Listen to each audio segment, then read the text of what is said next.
Know that the teachers are teaching, making sure that discipline is being administered correctly, and taking care of the little problems before they become big problems. So that's the number one element of the recipe. The number two is effective teachers, and as I said, principals have to hire effective teachers, teachers that not only know the content but of good character. It's important that you hire teachers of great character, teachers that want to be held accountable for student success, teachers that row the boat, not rock the boat, not the whiners and the complainers, but you want teachers that love accountability. They want to make sure that they're responsible for student achievement. They are the ones that control the conditions of success in the classroom. We can't control what happens in their home, but we can control what happens in the classroom.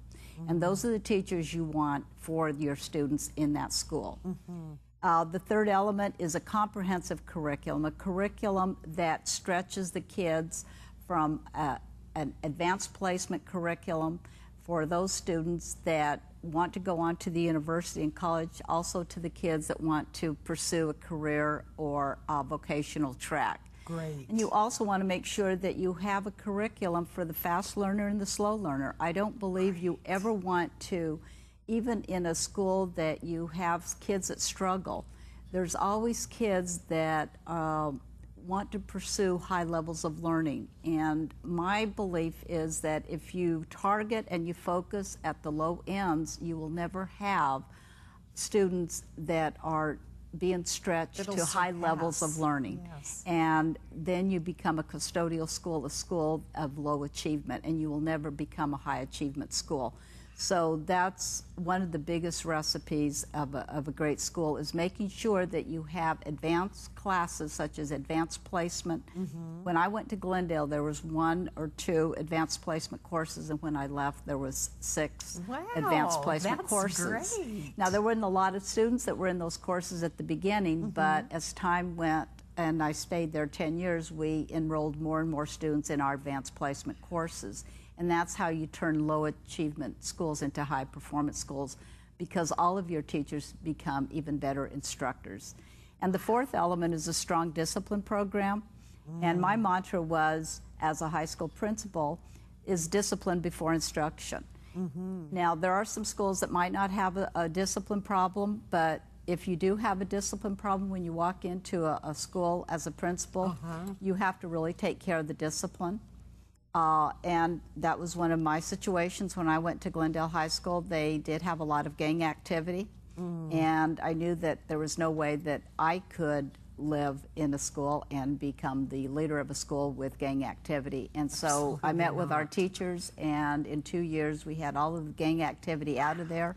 And we had made sure that our discipline that we were going to be enforcing was going to be consistent, and the kids were going to we were going to make sure that they understood the boundaries and the parameters of the discipline program that we were going to enforce.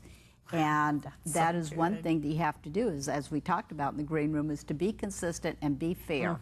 And the students understood that we were serious about the discipline, and once teachers know that the principal is going to support them in the classroom, teachers really then back the principal 100%. You have to have teachers that know that they're going to have a principal to support them. It's a respect one for the other. Absolutely. You have to support your teachers because they're doing the hardest job in the school, teaching those students every single day. And the fifth element, you have to have motivated students. And the way you have motivated students is that you need to get rid of social promotion. We have had, for far too long in this state, is having social promotion. We move kids from one grade level to the next or one course to the next without proof that these kids have really learned the material. And kids know when they are being moved on to the next grade when they haven't really learned the material. And which causes them to struggle so much, which causes more problems. Absolutely. And they know that they're not really they haven't really learned the material, and that really demotivates them. And at the high school level, when kids come to the high school level, and they're reading at 3rd and 4th grade reading levels, and you give them a biology book that's at the 10th grade reading level, they become very disheartened and then drop out. So if we get rid of social promotion and put in interventions at the lower levels and make sure these kids are reading and doing math at grade level before they're moved on to the next grade, I know we will motivate students to want to learn and be successful at every grade level. So those 5 elements don't cost any money, but it takes a lot of hard work on teachers, on administrators, and on parents. Yes. Parents also have to have a big stake in this. They have to make sure their students are at school every day. They have to make sure that their students are doing homework and they're doing their part of doing what they need to be part of the success of that student. Yes, and parents have to back up the principal and the teachers too and not talk bad about them with the student. Exactly. And I know that that's been a lot of problems I've seen in different ones that, you know, a student will be upset with the teacher or something or a principal and the parents, they'll start bad-mouthing. They need to all work together, and I see if people would come together and maybe have a meeting or come together and work out the difficulty of the situation, because I'm sure not everybody's going to like everybody. We face that, but we still have to encourage our kids that you have to work through these problems. That's how life is, correct? Exactly. And really, I think if you have these 5 elements working together, you're going to have a principal that stays at this school and works with teachers, and teachers want to have a principal that supports what they're doing in the classroom, and you won't have teachers leaving year after year.